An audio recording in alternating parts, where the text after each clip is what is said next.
안녕하세요. 알레르기 비염 1타 강사 조재훈입니다. 알레르기 비염은 적게 잡아도 전 인구의 5%, 많으면 20%에 달하는 매우 흔한 질환입니다.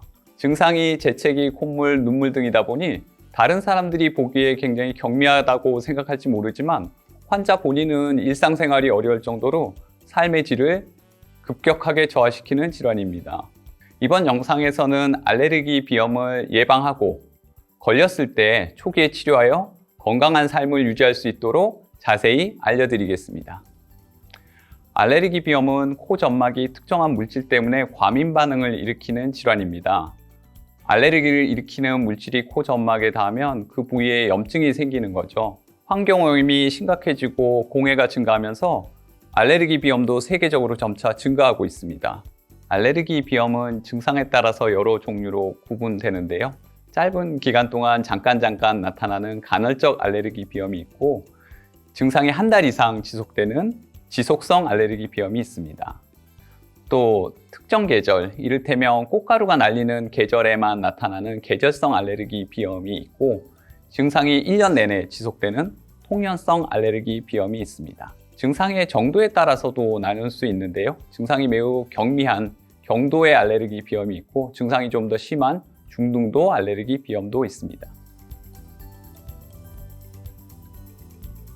알레르기 비염의 대표적인 증상은 재채기, 콧물, 코막힘이 있습니다. 좀 더 자세히 말씀드리면 연속적이고 발작적인 재채기, 또 맑은 콧물, 눈과 코 부위의 가려움, 그리고 코막힘이 있습니다.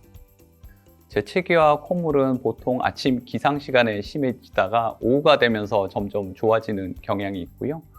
코막힘은 하루 종일 계속되는 경향이 있습니다.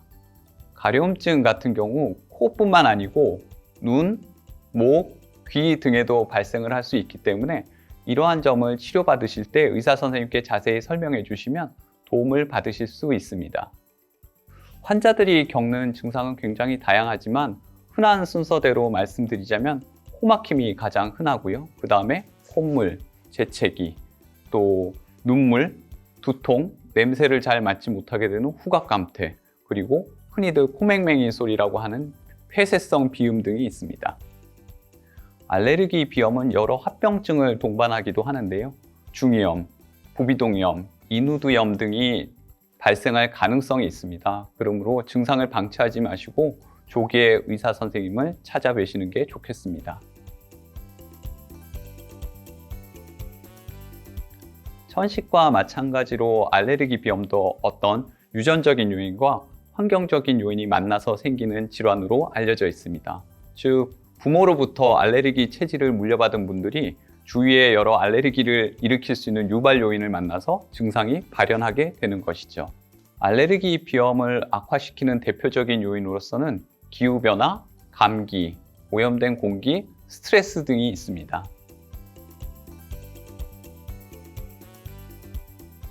알레르기 비염의 정확한 진단은 증상과 검사로 이루어지게 됩니다. 우선 가장 먼저 해야 될 것은 감기와의 구분인데요. 사실 두 질환 모두 코가 막히고 콧물이 흐르고 재채기를 하기 때문에 구분하기 어려운 경우들이 많습니다. 감기의 특징은 아무리 증상이 오래돼도 대부분 10일 이내에 저절로 사라진다는 것입니다.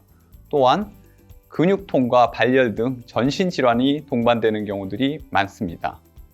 이와 반대로 알레르기 비염은 근육통, 발열 등의 전신 질환이 없고 맑은 콧물, 재채기, 코막힘 등이 3개월 이상 지속되는 특징이 있습니다.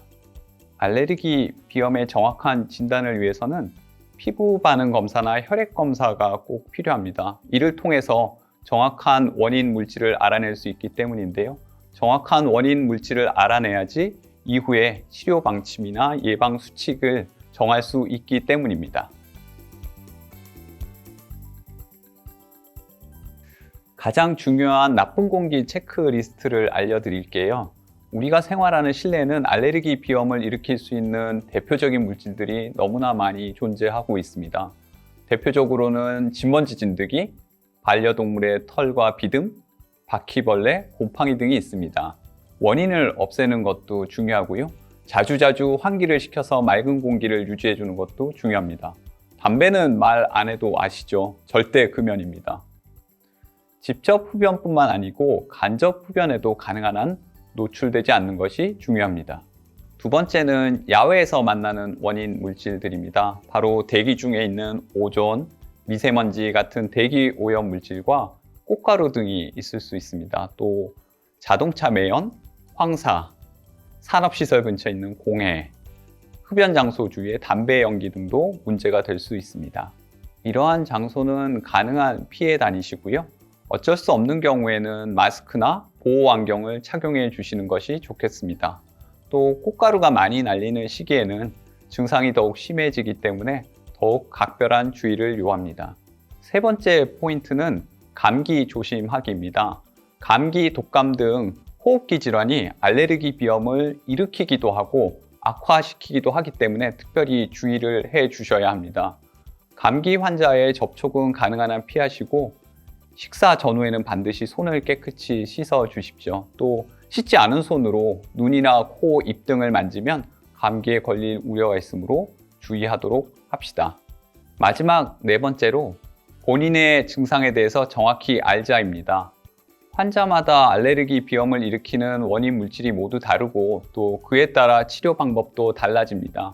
따라서 피부 반응 검사나 혈액 검사를 통해 정확한 원인 물질을 밝히고 치료 방법뿐만 아니고 일상생활에서 문제가 되는 환경과 원인 물질을 피하는 것이 매우 중요합니다. 유전 요인을 갖고 있다 하더라도 일상생활에서 예방수칙을 잘 지키면 충분히 알레르기 비염으로부터 자유로운 생활을 하실 수 있습니다. 이상 알레르기 비염 1타 강사 조준이었습니다. 감사합니다.